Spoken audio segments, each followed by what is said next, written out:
One of my favorite investing projects is the project on the NGPF website called 5 Stocks on Your Birthday. In the units, under the investing unit, there are a lot of great lessons, activities, and projects all related to investing. But one of my favorite projects that I've used several times in my classroom is titled 5 Stocks on Your Birthday. Hi, my name is Amanda Volz. I'm a personal finance teacher in St. Clair, Michigan at St. Clair High School. I've been teaching now for about 17 years, and NGPF is the main curriculum source in my classroom.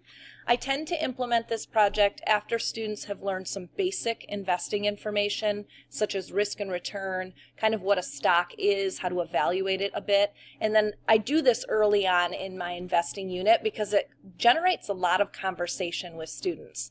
So the 5 Stocks on Your Birthday project is based on the idea that you have a wealthy grandma who's going to buy you 100 shares of stock on your 10th birthday, and which would have been a good investment. So students do some research on 5 companies to decide which would have been their best value and which would they have made the best return on investment. I do customize this project a little bit, which is why I love NGPF so much, that you can customize and change things as you see fit in your classroom. So what I've noticed over using this for a couple years is that 5 stocks tends to be quite a bit for my students. I use about 2 class periods to do this project, and my class periods are about 55 minutes in length, and I have mostly 12th grade students in my class. And in order to do this in about 2 days, I changed my project. Instead of 5 stocks on your birthday, I instead have students do 3 stocks on your birthday.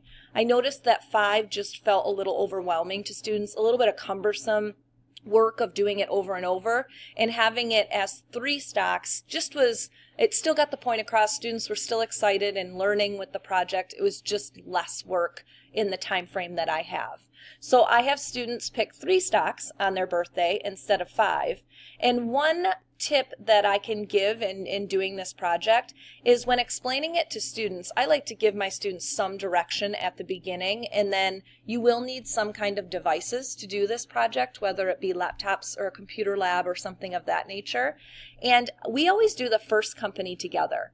So I will ask them to think either what would have been a company you would have really invested in as a 10-year-old, or some of them like to think, what could I have made the most money on in that time frame? So you hear a lot of conversation and a lot of brainstorming, and as a class, we will do the first company together, so then I can show them how to incorporate that information into the spreadsheet, how to look up the historical values on Yahoo Finance, and honestly, it's a little bit easier to grade because everyone has the same company, although not the same birthday, in the very same spot.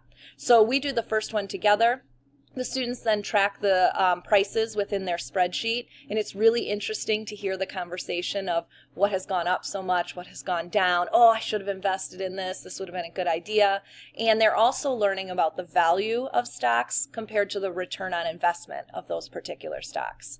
At the very end of the project, students write a stock report based on what would have been maybe their choice compared to the best value for grandma. And one thing I do to again customize this assignment a bit is I just embed the report into the document I share with my students. I share all of this through Google Classroom. That's the platform that I use in my classroom. And instead of them writing a report, again, trying to keep it within about a 2 class period time frame, I have them research their 3 stocks and then really just write about a sentence or 2 reflection statement and incorporate some graphs within that. So I don't technically use the report, I just do it a little bit different.